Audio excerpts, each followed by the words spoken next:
إن الحمد لله نحمده ونستعينه ونستغفره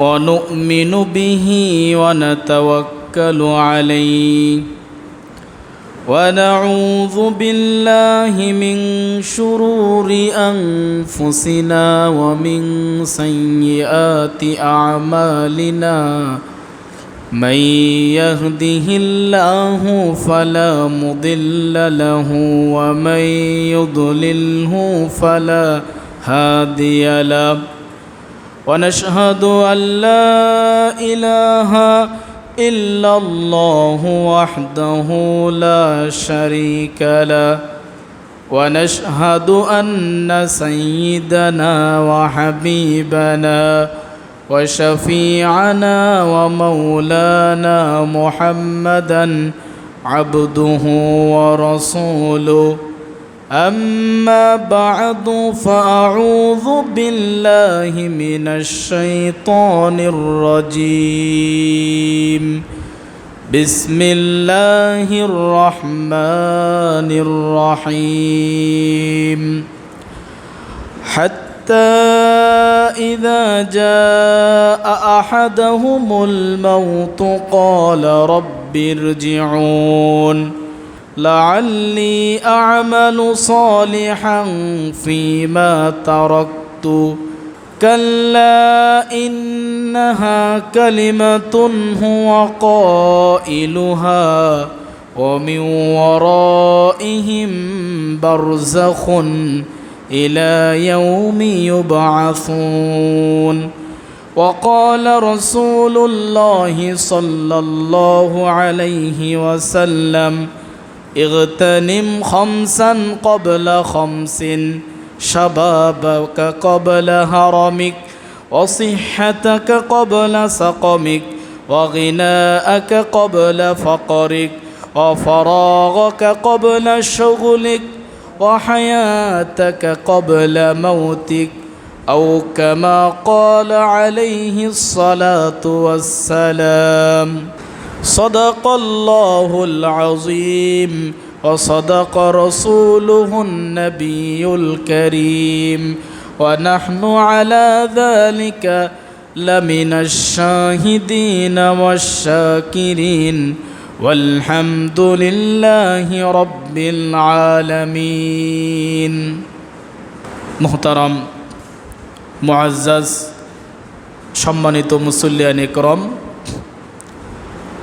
আল্লাহ রাব্বুল আলামিনের দরবারে অসংখ্য অগণিত শুকর আদায় করছি, যিনি আমাদেরকে পবিত্র জুমার নামাজ আদায় করবার জন্য মসজিদে আসার ও বসার তৌফিক দান করেছেন। এজন্য অন্তরের অন্তঃকরণ থেকে আল্লাহ পাকের শুকর আদায় করি, সকলে বলি আলহামদুলিল্লাহ। লাখো কোটি দরুদ ও সালাম বর্ষিত হোক বিশ্ব মানবতার মুক্তির কাণ্ডারি আল্লাহ পাক রব্বুল আলামিন, যাকে হেদায়েতের মূর্ত প্রতীক মানিয়ে পৃথিবীর বুকে পাঠিয়েছেন, সেই মহামানবের প্রতি অন্তর থেকে সংক্ষিপ্ত দরুদ পড়ি, সকলে পড়ি সাল্লাল্লাহু আলাইহি ওয়াসাল্লাম। সম্মানিত উপস্থিতি, আজকে আমরা যে বিষয়টি নিয়ে আলোচনা করব সেটি হচ্ছে পাঁচটি অবস্থাকে গুরুত্ব দেয়া দরকার পাঁচটি অবস্থা আসার পূর্বে। মানুষের জীবনে এমন পাঁচটি অবস্থা রয়েছে যেটা অতীব গুরুত্বপূর্ণ। এই পাঁচটি অবস্থাকে কাজে লাগাতে হবে, এই পাঁচটি অবস্থাকে প্রাধান্য দিতে হবে বিপরীতমুখী পাঁচটি অবস্থা আসার আগেই। তাহলেই একটি মানুষ সাফল্য অর্জন করতে পারবে, দুনিয়াতে সফল হতে পারবে, পরকালেও সাফল্য অর্জন করে জান্নাতি হওয়ার সৌভাগ্য লাভ করবে। সকলে বলি সুবহানাল্লাহ। সম্মানিত উপস্থিতি, সেই পাঁচটি অবস্থা বিশ্বনবী সাল্লাল্লাহু আলাইহি ওয়াসাল্লাম হাদিসের মধ্যে তুলে ধরেছেন। আল্লাহর নবী সাল্লাল্লাহু আলাইহি ওয়াসাল্লাম হাদিসের মধ্যে বললেন, ইগতানিম খামসান ক্বাবলা খামসিন। তোমরা 5টি অবস্থাকে গুরুত্ব দাও, 5টি অবস্থাকে কাজে লাগাও বিপরীতমুখী 5টি অবস্থা আসার আগে। আমার ভাইয়েরা, বিশ্বনবী সাল্লাল্লাহু আলাইহি ওয়াসাল্লাম একটি একটি করে 5টি অবস্থা হাদিসের মধ্যে তুলে ধরে বললেন, ইগতানিম খামসান ক্বাবলা খামসিন শাবাবাকা ক্বাবলা হারামিক। বিশ্বনবী সাল্লাল্লাহু আলাইহি ওয়াসাল্লাম ইরশাদ করলেন, শাবাবাকা ক্বাবলা হারামিক, তোমরা তোমাদের যৌবনকে কাজে লাগাও তোমাদের বার্ধক্য আসার আগেই। অসিহ্হাতিকা ক্বাবলা সাকমিক, তোমরা তোমাদের সুস্থতাকে কাজে লাগাও অসুস্থতা আসার আগেই। অফারাগাকা ক্বাবলা শুগুলিক, তোমরা তোমাদের অবসর সময়কে কাজে লাগাও ব্যস্ততা আসার আগেই। ওয়া হায়াতাকা ক্বাবলা মাউতিক, তোমরা তোমাদের জীবনকে কাজে লাগাও তোমাদের মৃত্যু আসার আগে। ওয়াগিনাআকা ক্বাবলা ফাকরিক, তোমরা তোমাদের সচ্ছল অবস্থাকে কাজে লাগাও অসচ্ছলতা আসার আগেই। এখানে বিশ্বনবী সাল্লাল্লাহু আলাইহি ওয়াসাল্লাম 5টি অবস্থাকে তুলে ধরলেন। প্রথমে তিনি বললেন, শাবাবাকা ক্বাবলা হারামিক, তোমরা তোমাদের যৌবনকালকে কাজে লাগাও তোমাদের বার্ধক্য আসার আগেই। অর্থাৎ একটি মানুষ যখন যুবক থাকে তখন এই মানুষটিকে আল্লাহর নবী উপদেশ দিলেন, তুমি তোমার এই যৌবনকে আল্লাহর ইবাদতের মধ্যে কাটাও, তোমার এই যৌবনকালকে আল্লাহর বন্দেগীর মধ্যে অতিবাহিত করো ক্বাবলা হারামিক, তোমার বার্ধক্য আসার আগেই। কেন? কারণ যখন বার্ধক্য আসবে, যখন তুমি বয়োবৃদ্ধ হয়ে যাবে, তখন চাইলেও এত চমৎকার করে রুকু সেজদা করতে তুমি পারবে না। একটা যুবক মানুষ যত সুন্দর করে নামাজ পড়তে পারে, একটা কোমর বাঁকা হয়ে যাওয়া বুড়া বা বৃদ্ধ সেভাবে কি নামাজ পড়তে পারবে? একটা যুবক তার সামনে যত সুযোগ সুবিধা থাকবে, একটা যুবতী তার সামনে যত সুযোগ সুবিধা থাকবে, একটা বৃদ্ধ একটা বৃদ্ধার সামনে কি এত সুযোগ সুবিধা থাকে? একটা যুবক চাইলেই সে অনেক ভালো ভালো কাজ করতে পারে, আবার চাইলেও সে অনেক খারাপ খারাপ কাজও করতে পারে। দুইটারই অপশন আছে, সুযোগ আছে। কারণ তার শরীরে শক্তি রয়েছে, চেহারায় সৌন্দর্য রয়েছে, তার সব কিছু রয়েছে, সে চাইলে অনেক কিছু করতে পারে, অনেক কিছু হতে পারে। কিন্তু যে মানুষটি যৌবন অতিবাহিত হয়ে বৃদ্ধ হয়ে গিয়েছে, বৃদ্ধা হয়ে গিয়েছে, সে কিন্তু সব কিছু করতে পারে না। এজন্য যুবক অবস্থাতেই আল্লাহর ইবাদত বন্দেগী করতে হবে, গুনাহ থেকে খারাপ কাজ থেকে নিজেকে বাঁচিয়ে রাখতে হবে। আরবিতে প্রবাদ আছে, বৃদ্ধরা বলবে, ইয়া লাইতা শাবাবা ইয়াউদু ইয়াওমান, হায় আফসোস যদি আবার যৌবনকাল ফিরে পেতাম। কিন্তু পাওয়া যাবে?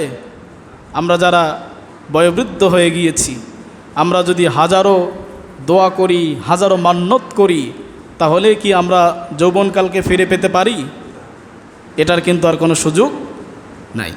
সেজন্য যারা আমরা যুবক রয়েছি, আমাদের খেয়াল রাখতে হবে, এই যৌবন চিরকাল আমার সাথে থাকবে না। আমিও একদিন বুড়া হয়ে যাব, বৃদ্ধ হয়ে যাব। বৃদ্ধ হওয়ার আগেই আমি যেন আমার আমল নামাটাকে ভারী করতে পারি, নেক আমলের পাল্লা যেন আমার অনেক বেশি ভারী হয়, সেজন্য আমাকে চেষ্টা প্রচেষ্টা চালাতে হবে। আমার ভাইয়েরা, 2 নম্বর, বিশ্বনবী সাল্লাল্লাহু আলাইহি ওয়াসাল্লাম বললেন, অসিহ্হাতাকা ক্বাবলা সাকমিক, এবং তোমরা তোমাদের সুস্থ অবস্থাকে কাজে লাগাও অসুস্থতা আসার আগেই। তার মানে আল্লাহ পাক যখন আমাদেরকে সুস্থতা দিচ্ছেন, তখন আমরা ইবাদত করতে পারি, ভালো কাজ করতে পারি, সব কিছু করার সুযোগ আমাদের রয়েছে। কিন্তু যখন অসুস্থ হয়ে পড়ি, তখন কিন্তু ভালো কাজ করার কোনো সুযোগ থাকে না। বিছানায় পড়ে যাই, হাঁটতে পারি না, চলতে পারি না, খাইতে পারি না, কোনো কিছুই করার আমার সুযোগ থাকে না। নামাজ পড়তে পারি না, কোরআন তেলাওয়াত করার কোনো সুযোগ থাকে না, এক কথায় কোনো ভালো কাজ করার কোনো সুযোগ থাকে না যখন একটা মানুষ অসুস্থ হয়ে পড়ে। এজন্যই বিশ্বনবী বললেন, যখন তোমাদের সুস্থতা রয়েছে, তোমরা যখন সুস্থ অবস্থায় রয়েছ, তখন তোমরা আল্লাহর নৈকট্য অর্জনের জন্য এই সুস্থ সময়কে, অবস্থাকে কাজে লাগাও। সকলে বলি সুবহানাল্লাহ। কিন্তু আমরা কি সেটা লাগাই? সুস্থ হলে, যখন সুস্থ থাকি, বেপরোয়াভাবে চলি, যা ইচ্ছা তাই করে বেড়াই, কিন্তু যখন অসুস্থ হয়ে যাই তখন হুজুরের কাছেও বিভিন্ন নিবেদন আবেদন যে হুজুর দোয়া করেন, আমার বাবা অসুস্থ কিংবা আমি নিজে অসুস্থ, যেন সুস্থ হয়ে যাই। কেন? সুস্থ অবস্থায় দোয়া চাওয়ার জন্য আসতে পারলেন না? কথা বোঝেন নাই মনে হয়। সুস্থ অবস্থায় কেন আপনি দোয়া চাইলেন না যে হুজুর দোয়া করেন আমি যেন বেশি বেশি নামাজ পড়তে পারি? এই দোয়া তো কোনোদিন কেউ চাইলেন না। এই দোয়া তো কেউ কখনো এসে বললেন না যে হুজুর আমার জন্য দোয়া করেন আমি যেন কোরআন তেলাওয়াত করতে পারি, তাই না? কিন্তু অসুস্থ হয়ে গেলে হুজুর দোয়া করেন আল্লাহ যেন সুস্থতা দান করেন। আমার ভাইয়েরা, অসুস্থ যখন একজন মানুষ হয়ে যায় তখন সে কিন্তু আর ভালো ইবাদত বন্দিগি করতে পারে না, আল্লাহর নৈকট্য অর্জন করার সুযোগ পায় না। কিন্তু যখন সুস্থ থাকে তখন সব কিছু করার তার সুযোগ থাকে। অথচ ওই সময় মানুষ উদাসীন হয়ে যায়, মানুষ গাফেল হয়ে যায়। আমার ভাইয়েরা, অসুস্থ মানুষ বিছানায় শুয়ে শুয়ে সে আকাঙ্ক্ষা প্রকাশ করে, আল্লাহ যদি সুস্থ থাকতাম তাহলে ফজরের নামাজ পড়তে যেতাম। বিছানায় শুয়ে শুয়ে সে আকাঙ্ক্ষা ব্যক্ত করে, আল্লাহ যদি আজকে সুস্থ থাকতাম তাহলে আমি অমুক অমুক ব্যক্তির বাড়িতে গিয়ে তার উপকার করে আসতাম। কিন্তু আসলে কখনোই সেটা নয়। আবার যখন তাকে সুস্থতা দেওয়া হয়, আবার যখন সে অসুস্থ অবস্থা উতরিয়ে সুস্থ হয়ে যায়, আগের সব আকাঙ্ক্ষাগুলো ভুলে যায়, আবারও বেপরোয়াভাবে তার জীবন চালাতে শুরু করে। ঠিক কিনা কথা? সুস্থ হয়ে গেলে আর চিন্তা নাই, সুস্থ তো হয়ে গেছে, আর হুজুরের কাছে দোয়া চাওয়ারও দরকার নাই, মসজিদে আসার, মসজিদে সময় কাটাবারও কোনো সুযোগ আর তার থাকে না। আমার ভাইয়েরা, 3 নম্বর পয়েন্ট, বিশ্বনবী সাল্লাল্লাহু আলাইহি ওয়াসাল্লাম বললেন, ওয়াগিনাআকা ক্বাবলা ফাকরিক, তোমরা তোমাদের সচ্ছলতাকে কাজে লাগাও তোমাদের দারিদ্র্যের পূর্বে। দরিদ্র অবস্থা আসার আগেই সচ্ছল অবস্থাকে আল্লাহর নবী সাল্লাল্লাহু আলাইহি ওয়াসাল্লাম কাজে লাগাবার জন্য উপদেশ দিলেন। তিনি বললেন, তোমরা তোমাদের সচ্ছলতাকে কাজে লাগাও দারিদ্র্য আসার আগেই। যখন টাকা থাকে, পয়সা থাকে, তখন যে হালাল কাজে ব্যয় করতে হবে, আল্লাহর রাস্তায় খরচ করতে হবে, এই ইন্টেনশন আমাদের মধ্যে থাকে না। যখন টাকা পয়সা শেষ, দারিদ্র্যে আমরা পতিত হয়ে গিয়েছি, দরিদ্র হয়ে গিয়েছি, তখন আমাদের মাথায় টেনশন আসে, হায় যদি টাকা থাকতো তাহলে মসজিদের অমুক কাজের বাবদ আমি এত টাকা দিয়ে দিতাম। টাকা নাই, এজন্য দিতে পারছি না। আবার যখন টাকা আসে তখন ওই যে আকাঙ্ক্ষা মনেই থাকে না, আবার বেপরোয়াভাবে চলে। এই অর্থ, এই টাকা পয়সাকে যে হালাল কাজে ইনভেস্ট করতে হবে, এই কথা তার আর তখন মনে থাকে না। এজন্য বিশ্বনবী বললেন, যখন তোমার কাছে টাকা পয়সা আছে, সচ্ছলতা আছে, এটাকে কাজে লাগাও। কারণ সকালবেলার আমির রে তুই ফকির, সন্ধ্যাবেলা, সকালবেলা বাদশা, কিন্তু বিকেল হতে হতে এই বাদশা আবার ফকির হতে পারে না? না পারে? পারে কি না? সকালে আপনার কাছে অনেক টাকা, কিন্তু এই টাকা আপনি গুটিয়ে রেখে দিলেন, যেখানে ব্যয় করলে পরকালে আপনি পেতেন সেটা করলেন না।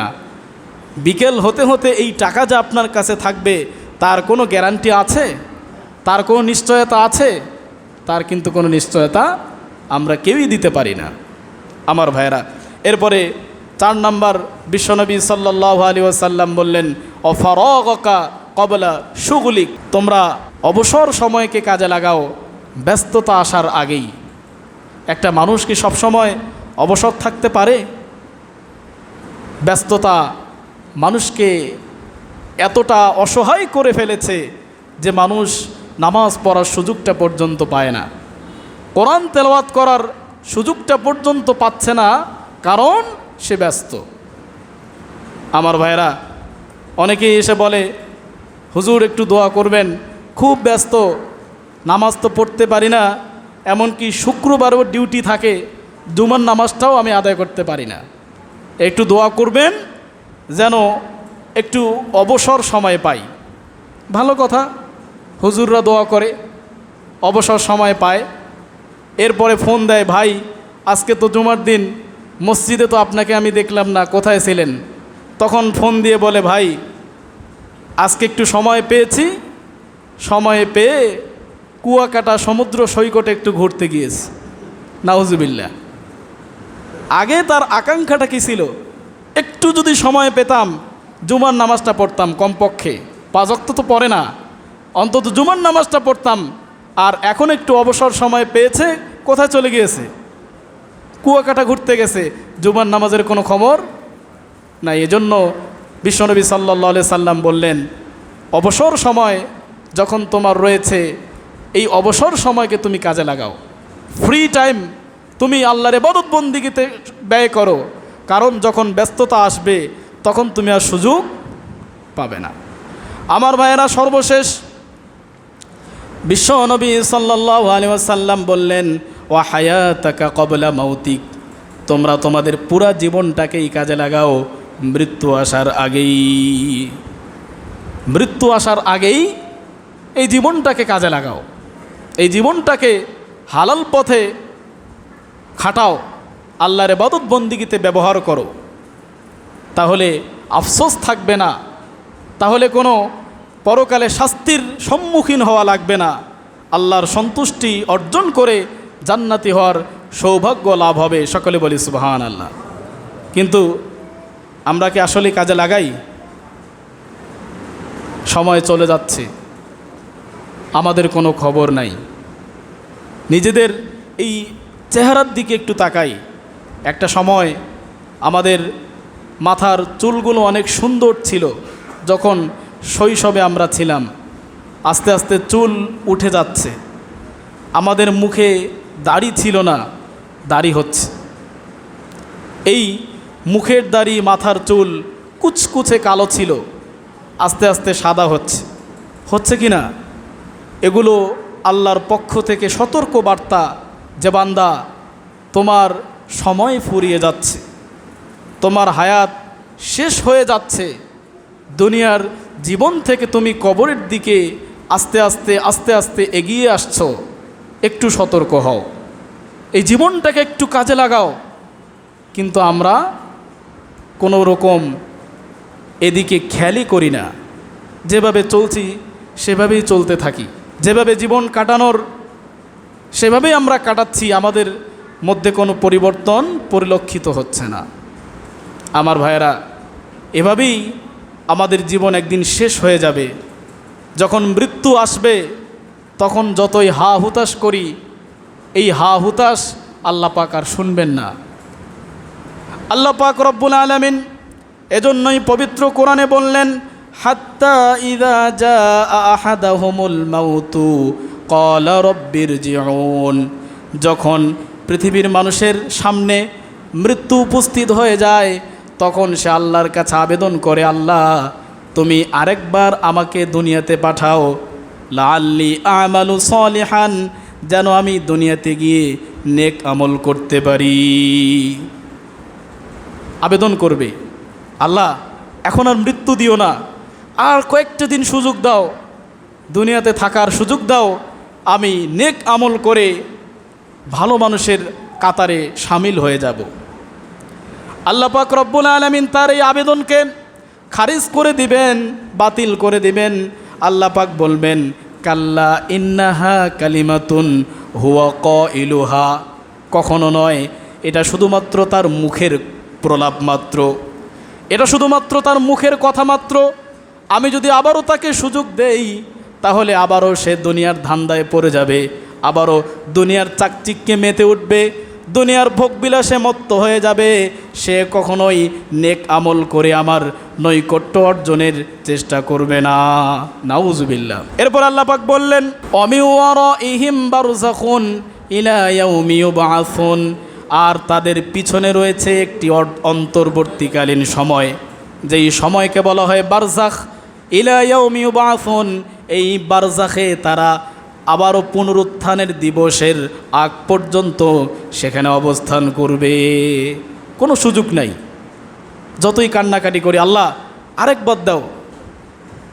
আরেকটি আয়াতে আল্লাহ পাক বলেছেন, দুনিয়ার যত অর্থ সম্পদ, সে আল্লাহ পাককে বলবে, আল্লাহ আমি আমার সমস্ত অর্থ সম্পদ আমার মুক্তিপণ হিসেবে তোমাকে দিয়ে দিলাম, তবুও তুমি আমাকে জাহান্নাম থেকে মুক্তি দিয়ে জান্নাতে দাও। কিন্তু আল্লাহ পাক এই আবেদনও খারিজ করে দিবেন, গ্রহণ করবে না।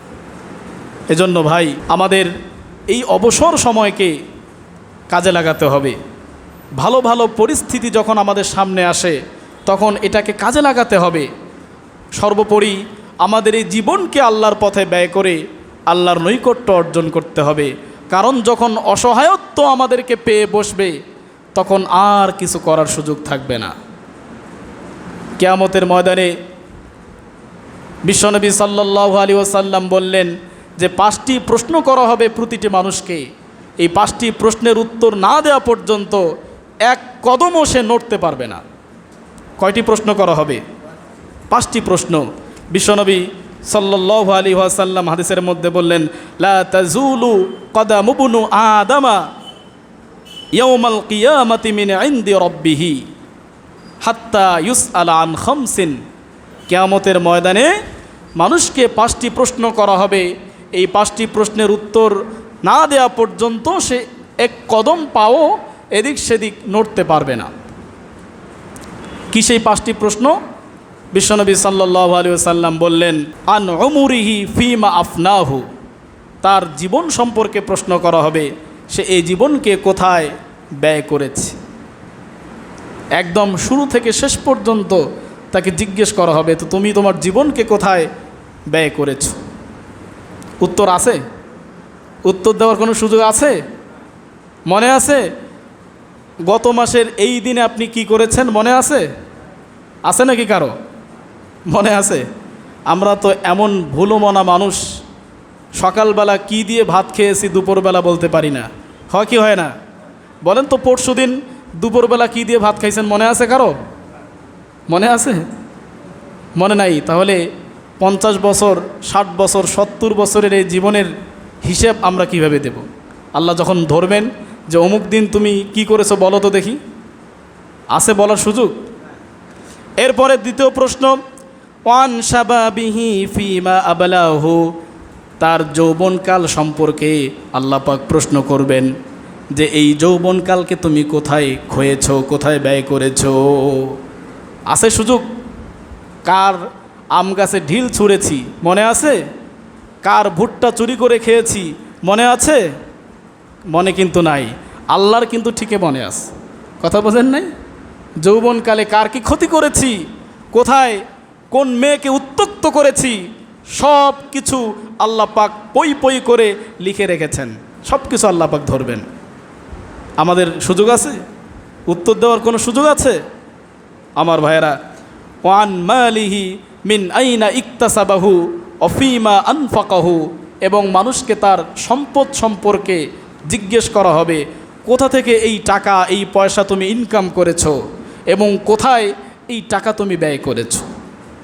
তোমার ইনকাম সোর্স এটা কি হালাল ছিল? তুমি যেখানে ব্যয় করেছো সেটা কি সঠিক জায়গা ছিল? এই সম্পর্কে প্রশ্ন করা হবে। আমরা যদি নিজেকে নিজেই প্রশ্ন করি যে আমি কোথা থেকে আমার টাকা ইনকাম করি, আমি উত্তর পেয়ে যাব যে সেদিন এই প্রশ্নের উত্তরে আমি কি আটকে যাব, নাকি এই প্রশ্নের সঠিক উত্তর দিয়ে আমি জান্নাত অর্জন করতে পারবো। এটা কিন্তু দুনিয়াতেই আমরা কি করতে পারি, আমরা পরখ করে দেখতে পারি। সর্বশেষ যে প্রশ্ন বিশ্বনবী সাল্লাল্লাহু আলাইহি ওয়াসাল্লাম বললেন মানুষকে করা হবে, সেটা হচ্ছে অমাদা আমিলা ফিমা আলিমা, তুমি যতটুকু এলেম অর্জন করেছো তার উপর কতটুকু আমল করেছো। তোমার যতটুকু জানা ছিল তার উপরে তুমি কতটুকু আমল করেছো এটা প্রশ্ন করা হবে। আজকে আমরা জানি না যে মদ খাওয়া হারাম, সিগারেট খাওয়া হারাম, এটা কি আমরা জানি না? তারপরও কেন খাই? ঘুষ খাওয়া হারাম জানি কি না? তাহলে হাদিয়ার নামে, সম্মানের নামে আমরা যে ঘুষ খাই সেটা কোথায় আমাদের জন্য বৈধ হলো? বৈধ হলো? সুদ খাওয়া হালাল না হারাম? হারাম জানি না, তারপর আমরা কিভাবে খাই? মানুষের আইল ঠেলে জমি বৃদ্ধি করার চেষ্টা, এটা হালাল না হারাম? জানি কি না? মানুষের জমি আত্মসাৎ করে নেওয়া, এটা কি হালাল? হারাম, আমরা সবাই জানি, তারপরও কেন করি? রাস্তার পাশে যাদের বাড়ি, চাকা ঠেলতে ঠেলতে ঠেলতে রাস্তার কিছু অংশ নিজের বাউন্ডারির ভেতরে ঢুকিয়ে নেওয়া হালাল না হারাম? কেন করি? রাস্তায় ময়লা ফেলানো, ময়লা পানি ফেলে নামাজি মানুষের ক্ষতি সাধন করা হালাল না হারাম?